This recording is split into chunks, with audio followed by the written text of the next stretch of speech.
Hello everyone, welcome back to my channel. देखो, आज हम द लास्ट लीफ स्टोरी को डिस्कस करने जा रहे हैं। एग्ज़ाम के पॉइंट ऑफ व्यू से मैं इस स्टोरी को एकदम अच्छे से शॉर्ट फॉर्म में एक्सप्लेन कर दूंगी। ये एक शॉर्ट स्टोरी है, द लास्ट लीफ, और इस स्टोरी के तीन कैरेक्टर्स हैं, तीन मेन कैरेक्टर्स, ठीक है। इन्हीं के बारे में पूरी स्टोरी है, तो मैंने इसको पहले से ही लिख दिया ताकि ज़्यादा टाइम ना वेस्ट हो, जल्दी जल्दी से स्टोरी ख़त्म हो जाए बस। ठीक, तो इसमें पहला कैरेक्टर है सू का, जो कि एक यंग आर्टिस्ट है और वो मेन से है। और दूसरा कैरेक्टर है जॉन्सी का, जो कि सू की फ्रेंड है। और स्टोरी में बाद में वो निमोनिया से मतलब सफ़र करेगी। और तीसरे कैरेक्टर हमारे बेरमन अंकल हैं, जो कि एक ओल्ड पेंटर हैं, 60 ईयर ओल्ड है, ठीक है। और वो सू और जॉन्सी के नेबर भी हैं। और इस स्टोरी में बाद में वो जॉन्सी को रिकवर करने में भी हेल्प करेंगे। तो 1890s में न्यूयॉर्क सिटी के जो पेंटर्स थे वो ग्रीनविच विलेज में रहा करते थे, क्योंकि वो इतना ज़्यादा डेवलप्ड एरिया नहीं था। और पेंटर्स ने जिन जिन लोगों से पैसे लिए रहते थे वो वहाँ पर आना पसंद नहीं करते थे, क्योंकि वो काफ़ी अनडेवलप्ड एरिया था। ग्रीनविच विलेज में रहा करते थे वहाँ के पेंटर्स। देख देती हूँ।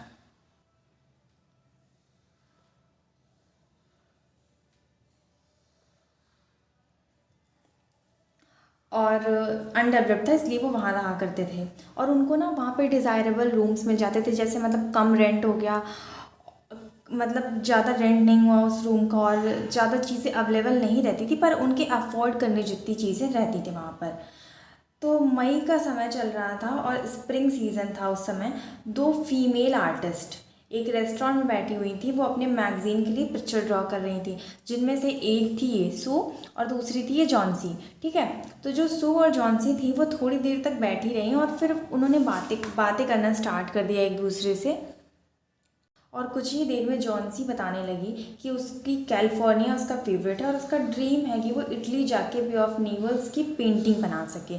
तो काफ़ी समय बात करने के बाद उन दोनों फीमेल आर्टिस्ट ने ये पाया कि उनकी क्लॉथिंग स्टाइल और उनका फूड और मतलब उनकी पेंटिंग स्टाइल्स काफ़ी हद तक मैच करती हैं। तो थोड़ी देर बाद ही दोनों ने डिसाइड कर लिया कि वो अब एक साथ रूम शेयर करेंगी।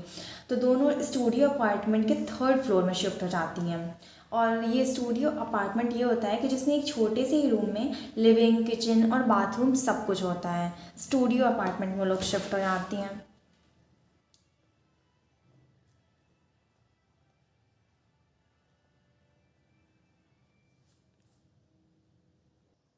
कुछ ही समय बाद मतलब कुछ महीनों बाद दिसंबर आ जाता है और सर्दी का मौसम आ जाता है। उस समय वहाँ पर बहुत सारे लोगों को निमोनिया हो रहा था। और कुछ समय बाद जॉन्सी को भी निमोनिया हो जाता है, जैसे कि यहाँ पे मैंने लिखा हुआ था पहले से ही। तो फिर सू उसका बहुत ही अच्छे से ख्याल रखने लगती है, जैसे एक फ्रेंड दूसरी फ्रेंड का रखती है, क्योंकि वो एक साथ रूम शेयर भी करते थे, तो उनका बॉन्ड भी काफ़ी और अच्छा हो चुका था। तो फिर सू डॉक्टर को बुलाती है जॉन्सी को देखने के लिए। डॉक्टर उसका चेकअप करके जाते हैं, बताते हैं कि उसको निमोनिया हुआ है और उसको बेड रेस्ट की ज़रूरत है। तो फिर उस दिन से जॉन्सी बेड से हिलती तक नहीं अपने बिस्तर से, और बस वो आराम करती रहती है बेचारी, उसको निमोनिया भी हुआ रहता है। और फिर सो उसकी देखभाल किया करती है, टेक केयर किया करती है। तो इसी तरह फिर कुछ दिन तक चलता है। फिर जब दोबारा डॉक्टर आते हैं तो देखते हैं कि जॉन्सी उसी तरह बिस्तर में ले पड़ी रहती है, मतलब वो ऑल टाइम वहीं पे रहती थी, कुछ भी नहीं करती थी। अब वो पेंटिंग भी नहीं करती थी, बस वो अपनी विंडो से एक पेड़ को देखती रहती थी जिसमें कुछ ही पत्तियां बची थी बस। और वो भी गिरने ही वाली थी। तो वो सोचती थी कि जैसे ये सारी पत्तियां गिर जाएंगी तो मैं भी मर जाऊंगी। और ये सारी बात वो डॉक्टर के सामने और सू के सामने बोलती है। तो फिर डॉक्टर सू को अकेले में बुलाते हैं और बोलते हैं कि जॉन्सी को समझाओ और उसका मतलब थोड़ा सा माइंड डाइवर्ट करो, उसका ध्यान मतलब उस जगह से हटाओ। क्योंकि अगर कोई पेशेंट अपनी खुद की हेल्प नहीं करेगा, अपनी ज़िंदगी जीने की इच्छा नहीं रखेगा और होप खो देगा, तो फिर इसके ऊपर कोई दवा भी असर नहीं करेगी। डॉक्टर सू से बोलते हैं। तो फिर सू भी थोड़ा सा सोचती है कि हाँ, अब मैं इसका मतलब जॉन्सी का अच्छे से ख्याल रखूँगी और इसका थोड़ा सा माइंड डिस्ट्रैक्ट करने की कोशिश करूँगी। तो फिर वो जाती हैं और जॉन्सी के पास बैठकर बातें करने लग जाती है और गाना गाने लग जाती है। और फिर कहती है कि अच्छा तुम क्या खाओगी, मैं तुम्हारे लिए सूप बना कर लाती हूँ। और फिर वो जॉन्सी कि उसको कुछ नहीं चाहिए, वो खाना नहीं खाना चाहती है। तो फिर सू अपना वो पोस्टर बनाने लगती है उसी के बगल में बैठकर और पेंटिंग करने लगती है। इसके बाद वो सू एक बार और बोलती है कि अच्छा तुम्हें क्या खाना है, मैं सूप बना कर दे दूँ तुम्हें और फिर मैं ये पोस्टर्स को बेच कर आती हूँ ताकि उससे मैं तुम्हारे लिए कुछ खाने के लिए अच्छा सा लेके आऊँ। और फिर वो कहती है कि नहीं, अब मेरी खाना खाने की बिल्कुल इच्छा नहीं है, जॉन्सी कहती है। और जॉन्सी कहती है अब मेरा कुछ ही समय बचा है क्योंकि इस पेड़ में 6-7 पत्तियाँ बची हैं और जैसे ये गिर जाएंगी वैसे ही मैं भी मर जाऊंगी। उसको ऐसा फील होने लग गया था। तो फिर ये सारी बात सुनकर सू फर्स्ट फ्लोर पे जो बेरमन अंकल रहते थे उनके पास जाती है, क्योंकि सू के अगले पेंटिंग मॉडल यही थे, बेरमन अंकल थे। तो फिर वो जाती है फर्स्ट फ्लोर में और फिर उनसे ये सारी बातें बताया करती है कि जॉन्सी ऐसा सब सोच रही है। तो जो कि बेरमन अंकल थे वो एक 60 ईयर ओल्ड पेंटर थे, मैंने स्टार्टिंग में भी बताया था आपको। और वो सू और जॉन्सी के नेबर थे। सू और जॉन्सी थर्ड फ्लोर में रहते थे और ये फर्स्ट फ्लोर में रहते थे।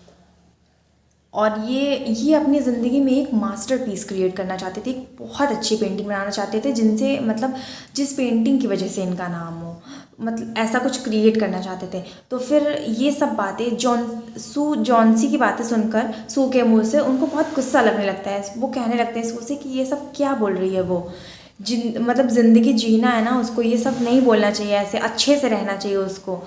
क्योंकि मतलब वो थोड़े से चिड़चिड़े और मतलब उम्र हो गई थी ना उनकी और वो अभी तक मास्टरपीस क्रिएट नहीं कर पाए थे, इस वजह से थोड़े वो बेचारे परेशान रहते थे।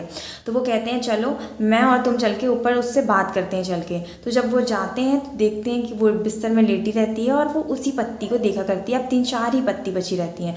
तो फिर उस रात खूब ज़्यादा तेज़ बारिश होती है, बहुत ज़्यादा तेज़ बारिश होती है। तो रात में जॉन्सी सोचा करती है कि सुबह तक सारे पत्ते गिर जाएंगे और मैं भी मर जाऊंगी। तो फिर सू जैसे ही सुबह उठती है और जॉन्सी उससे कहती है कि सू प्लीज़ मतलब पर्दे हटा दो खिड़की से और मुझे उस पेड़ को देखना है। तो उस पेड़ को जब वो खोलते हैं, पर्दे खोलती है, तो पेड़ पे देखती है कि अभी भी पत्ती थी। फिर वो अगली रात सोती है और फिर उससे भी ज़्यादा बारिश होती है। उस रात पे बहुत ज़्यादा बारिश होती है। तो फिर जॉन्सी जैसे ही सुबह उठती है सू से कहती है कि प्लीज़ पर्दा हटा दो, मुझे उस पेड़ को देखना है। तो जब वो देखती है तो उस पेड़ पर अभी भी एक पत्ती रहती है। फिर जॉन्सी कहती है सू से, उसको रियलाइज़ होता है, वो कहती है कि यार मैं बहुत बड़ी पागल थी जो मैं ऐसा सोचती थी। फिर ये बात सुनकर सू को बहुत अच्छा लगता है। और फिर सू को पता चलता है एक दिन पहले ही बेरमन अंकल की तबीयत बहुत ज़्यादा ख़राब हो गई थी। उनके नेबर ने उनको पूरा भीगा हुआ देखा था तो उन्होंने तुरंत डॉक्टर को कॉल कर दिया था। और फिर डॉक्टर जब आए तो उनको दवा ववा दी थी, पर वो अगले दिन उनकी डेथ हो जाती है, डॉक्टर्स उसे बताते हैं। और फिर बेरमन अंकल के घर के बगल में से एक सीढ़ी मिलती है और उसी पेड़ के बगल से थोड़ा बहुत पेंटिंग का सामान मिलता है और उनके पूरे कपड़े भीगे रहते हैं। और सू बोलती है कि जॉन्सी से, क्या तुम्हें अजीब नहीं लग रहा है कि इस पेड़ पर अभी भी एक पत्ती है? तो ये पत्ती वो पत्ती रहती है जो बेरमन अंकल उस बारिश की रात पे बनाते हैं और ताकि जॉन्सी जीने की फिर से मतलब जीने की कोशिश करे और उसके अंदर एक होप आए, वो मतलब कोशिश भी ना करे ऐसा कुछ सोचने की, उसके अंदर एक पॉजिटिव एनर्जी लाना चाहते थे वो। तो फिर सू कहती है कि ये सब बेरमन अंकल ने किया होगा, मतलब ऐसा दिमाग में ही मतलब सब अंडरस्टूड हो जाता है। और फिर बेरमन अंकल की वो इतनी मतलब रियलिस्टिक पेंटिंग थी, वो एकदम सजीव चित्रण जिसको बोलते हैं, और वो बना के उन्होंने उस पेड़ पर चिपका दिया था। तो वही उनकी मास्टरपीस थी। तो यही द लास्ट लीफ स्टोरी है बाय ओ हेनरी। तो इस तरह आप लिख दीजिए, मतलब एक स्टोरी का पूरा वो समझ में आना चाहिए कॉन्क्लूज़न। और अगर आप स्टोरी सुन लेते हो शॉर्ट फॉर्म में तो ईजिली लिख लेते हो एग्ज़ाम्स में। तो स्टोरी से रिलेटेड देखो, जो एग्ज़ाम्स में क्वेश्चंस आते हैं वो स्टोरी से रिलेटेड ही आते हैं। एक मतलब स्टोरी में तो बाहर से थोड़ी पूछ सकते हैं, ये एक कैरेक्टर हो गया, एक ये कैरेक्टर हो गया और एक ये कैरेक्टर हो गया, इन तीनों कैरेक्टर्स से ही क्वेश्चन पूछे जाएंगे। और फिर जो भी क्वेश्चन पूछे जाएंगे, अगर आपको स्टोरी अच्छे से पता है, उस स्टोरी अच्छे से आपने पढ़ी है, सुनी है, तो आप आसानी से क्वेश्चंस कर लोगे। और एग्ज़ाम्स में ना ज़्यादातर मतलब कैरेक्टर्स पूछे जाते हैं। तो अगर आपको डिस्क्राइब दिस कैरेक्टर और डिस्क्राइब दिस कैरेक्टर आ जाता है तो आप उन कैरेक्टर्स में यही हेडिंग्स बनाकर लिख सकते हो। मतलब एक क्वेश्चन में आप अगर 4 हेडिंग मिनिमम बना देते हो तो आपको अच्छे खासे मार्क्स मिल जाते हैं। तो फिर यही थी ये story. And if you like the video, to like, subscribe and share with your friends. और एक काम है, एक काम करते हैं, इसके क्वेश्चन आंसर्स में मैं बता दूंगी कि एग्ज़ाम में कैसे पूछे जाते हैं और मतलब कैसे लिखना होता है, तो और इजी हो जाएगा समझने में। और मैंने बहुत ही शॉर्ट में समझाने की कोशिश की है, होप मतलब समझ में आया होगा। तो थैंक यू।